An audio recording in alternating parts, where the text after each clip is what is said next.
A popularidade da icônica maravilha antiga do Egito mudou com as areias ao longo dos séculos. Aqui está o que sabemos sobre isso, após anos de trabalho de detetive arqueológico. Com corpo de leão e rosto de rei, a grande esfinge tornou-se um símbolo instantaneamente reconhecível do Antigo Egito, inspirando grandes réplicas em todo o mundo, de Las Vegas, Nevada, a Lanzhou, China. Durante milhares de anos, este enorme monumento esteve aos pés das pirâmides de Gizé, guardando a necrópole. A popularidade da esfinge aumentou e diminuiu, assim como as areias do deserto, que a engolirão durante os períodos de abandono. Quando a esfinge ressurgiu, despertou curiosidade e admiração naqueles que contemplaram sua forma colossal. Os arqueólogos acreditam que a grande esfinge foi construída durante o Império Antigo do Egito pelo faraó Khafre da Quarta Dinastia. É uma das obras de escultura monumental mais antigas do mundo e uma das maiores. Mede mais de 65 pés de altura, da base ao topo da cabeça, e 240 pés de comprimento, das patas dianteiras à cauda. Grande parte da esfinge foi esculpida diretamente na rocha calcária de Gizé, e depois complementada com mais blocos de calcário. A cabeça da esfinge tem uma aparência real e traz alguns símbolos tradicionais da monarquia do Antigo Egito. Ele usa o nemes, um cocar de pano usado pelos faraós egípcios. Os restos de uma cobra real esculpida, ou uraels, podem ser vistos na testa da esfinge. As características faciais humanas são masculinas. O tempo roubou à esfinge o nariz e a barba real, mas o resto das suas características permanecem bem definidas apesar da erosão. Duas patas enormes se estendem diante do corpo leonino da esfinge. Uma cauda o envolve. Grande parte do corpo já foi confrontada com blocos de calcário de alta qualidade da pedreira de Tura. Esta camada superficial deteriorou-se com o tempo. Alguns foram totalmente perdidos em alguns lugares, apesar dos projetos de restauração ao longo dos séculos. Arqueólogos encontraram vestígios de pigmentos azuis, amarelos e vermelhos em partes da esfinge, tornando provável que ela já tenha sido decorada de forma colorida. Escrevendo no primeiro século DC, o autor romano Plínio o Velho descreveu a aparência vívida da esfinge. O rosto do monstro é vermelho. Na Grécia Antiga, uma esfinge era um monstro com cabeça de mulher, corpo de leão e asas de pássaro. Ela era perigosa e mataria qualquer pessoa que não conseguisse responder aos seus enigmas, o mais famoso no mito de Édipo. Seu primo egípcio, porém, era um ser benevolente e protetor que guardava os reis e o país. A palavra esfinge é de origem incerta. Pode ser derivado do termo egípcio Shesep-Ankh, que significa imagem viva, e era usado para se referir a representações de um deus ou faraó. Ao contrário do monstro grego, a grande esfinge tem cabeça de homem e não tem asas. Outras representações de esfinges aparecem em diferentes épocas do Antigo Egito, e embora o corpo do leão permaneça consistente, as cabeças mudam. Além das cabeças humanas, também existem cabeças de animais, incluindo carneiros, chacais, falcões e crocodilos. Esses tipos de estátuas eram frequentemente encontrados como parte dos espaços sagrados do Egito. Um par de esfinges com cabeça de falcão do século XIII AC foram encontrados no templo de Ramsés II em Abu Simbel. Outro exemplo é a Avenida das Esfinges de Luxor, construída no século IV AC. Elas ainda montam guarda ao longo de uma estrada de quase 2,4 quilômetros que ligava os templos de Karnak e Luxor. Embora a esfinge tenha passado 4.500 anos observando a passagem dos séculos, as atitudes em relação à maravilha gigante mudaram muito ao longo dos anos. No Império Antigo, a esfinge era adorada e considerada parte da paisagem sagrada da necrópole de Gizé. Quando novos regimes assumiram o poder, foi abandonado. As areias do deserto sopraram e cobriram-no até que apenas a sua cabeça ficou visível. Com o tempo, os visitantes de Gizé redescobririam a esfinge, esperando pacientemente para ser notada. O colosso renasceria ao emergir da areia, e novos visitantes se aglomerariam para se maravilhar com seu tamanho, mistério e resistência. Dois dos maiores mistérios que cercam a esfinge de Gizé são quando ela foi construída e por quem. O consenso acadêmico é que ela foi construída há cerca de 4.500 anos, durante o Império Antigo, enquanto as grandes pirâmides estavam sendo construídas. A esfinge e essas tumbas enormes estão definitivamente conectadas. O guardião gigante parece estar sentado bem entre dois deles, cada um erguido por um faraó diferente da quarta dinastia. Khufu, que reinou por volta de 2500 a.C., construiu a Grande Pirâmide, e seu filho Khafre construiu sua própria tumba um pouco menor, mas ainda assim impressionante. Por mais grandiosas que sejam as pirâmides desses primeiros governantes do Império Antigo, os registros desses faraós são escassos. Os arqueólogos tiveram que recorrer ao trabalho de detetive para tentar resolver o mistério de quem construiu a esfinge. Até o momento, nenhuma arma fumegante foi encontrada, ou inscrições que acreditem Khufu ou Khafre. A hipótese mais popular, defendida por egiptólogos como Mark Lenner e Zahi Hawass, é que Khafre encomendou a esfinge como parte dos seus projetos de construção monumental, incluindo o seu local de descanso e o complexo do templo circundante. Esses estudiosos estudaram os restos da necrópole e as várias estruturas que cada rei ali encomendou. O posicionamento da esfinge dentro do esquema de Khafre para sua pirâmide e templos mortuários se ajusta melhor, sugerindo planejamento e lógica cuidadosos. Eles acreditam que a própria esfinge foi esculpida em um enorme pedaço de calcário, que provavelmente ficou exposto enquanto os trabalhadores extraíam grandes pedaços de rocha para a construção de templos próximos. Alguns propuseram uma datação muito anterior com base na Estela do Inventário, um texto de cerca de 670 AC, milênios após os eventos que descreve. Isso sugere que a esfinge foi restaurada na época de Khufu, o que implica que o monumento existia antes de seus primeiros faraós.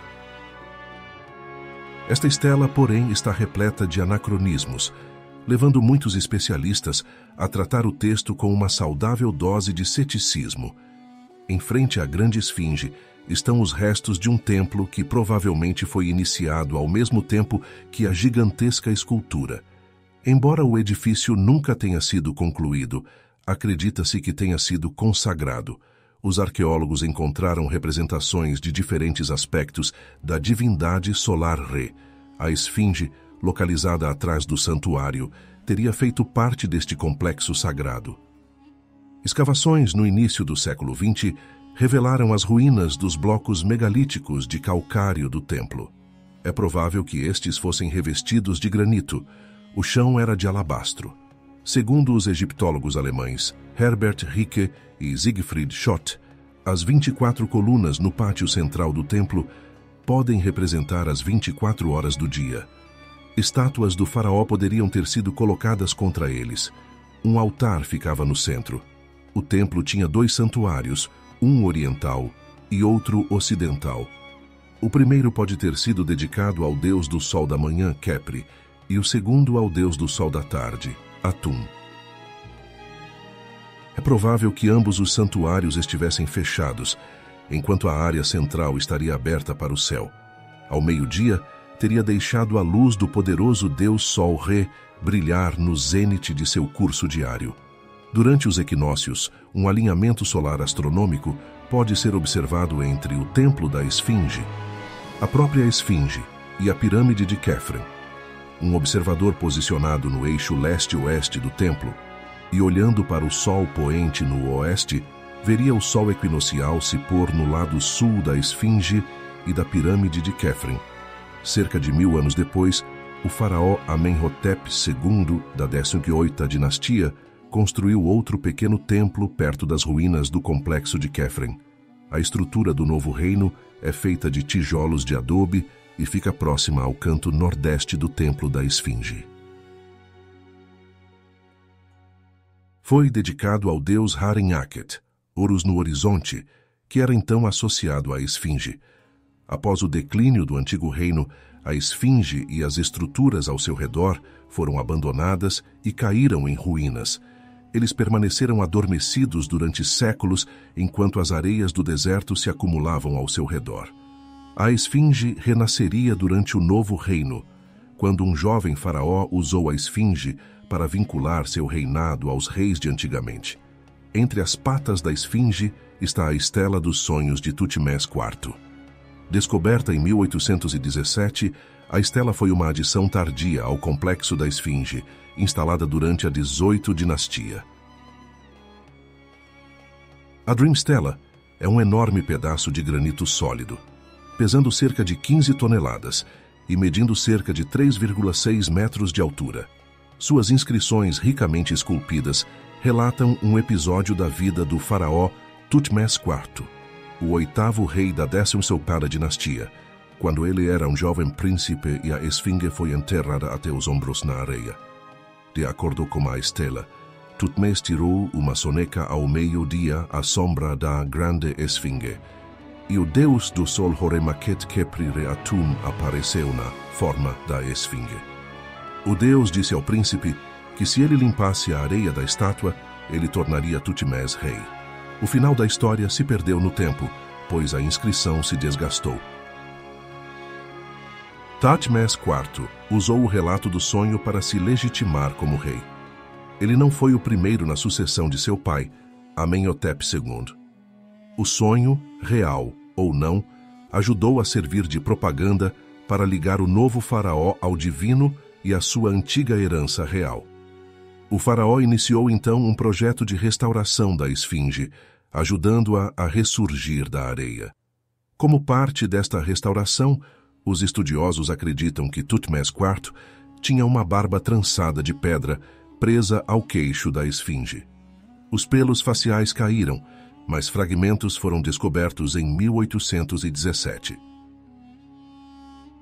Após um grande renascimento do interesse durante o Novo Império, a esfinge caiu em outro longo período de abandono. As areias se acumularam até que apenas sua cabeça pudesse ser vista. Apesar do seu semi-enterro, a esfinge ainda exalava poder. Nos séculos XII e XIII, foram registrados moradores locais fazendo oferendas à esfinge para inundar o Nilo e aumentar as colheitas. No século XI, o geógrafo norte-africano Al-Idrisi relatou que aqueles que desejavam obter posições no Califado Fatímida, sediado no Egito, se apresentavam à esfinge. O monumento exerceu um grande fascínio sobre os visitantes europeus. O explorador francês André Thevet descreveu a esfinge na sua Cosmografia do Levante, publicada em 1556, como a cabeça de um colosso.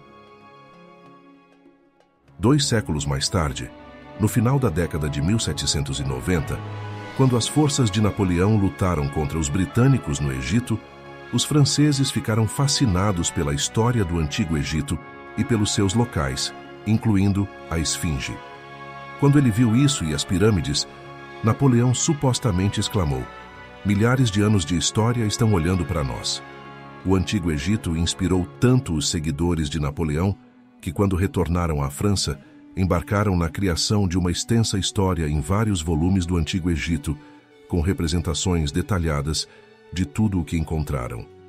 Uma história fantástica surgiu durante a época de Napoleão no Egito a respeito do nariz da esfinge, ou da falta dele. A tradição afirma que as tropas francesas dispararam contra o nariz, deixando a esfinge desfigurada. Apesar do poder de permanência da história, isso não é verdade.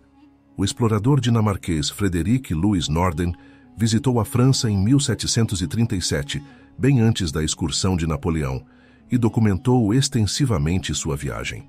Seu livro de 1755, Viagem ao Egito e Núbia, apresenta um esboço da grande esfinge sem nariz, indicando que o apêndice havia desaparecido antes do final da década de 1790.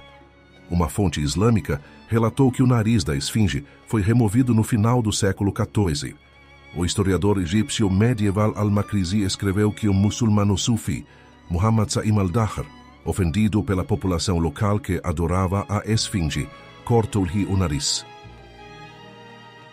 Ao contrário da barba da esfinge, fragmentos do nariz quebrado da estátua nunca foram encontrados, mas o egiptólogo e especialista em esfinge Mark Lerner acredita que as evidências existentes apoiam uma ruptura intencional, como descreve o relato, em vez de um declínio e queda gradual. As tentativas de desenterrar a esfinge tiveram pouco sucesso no início. Em 1817, o egiptólogo italiano Giovanni Battista Caviglia conseguiu limpar a frente. No final do século VI, o peito largo e as patas enormes da esfinge podiam ser vistos. Seguiram-se mais progressos nas décadas seguintes, até que finalmente, no final da década de 1930, toda a areia foi varrida e a esfinge completa ficou exposta. Desde então, os arqueólogos foram além da superfície em busca de segredos mais profundos.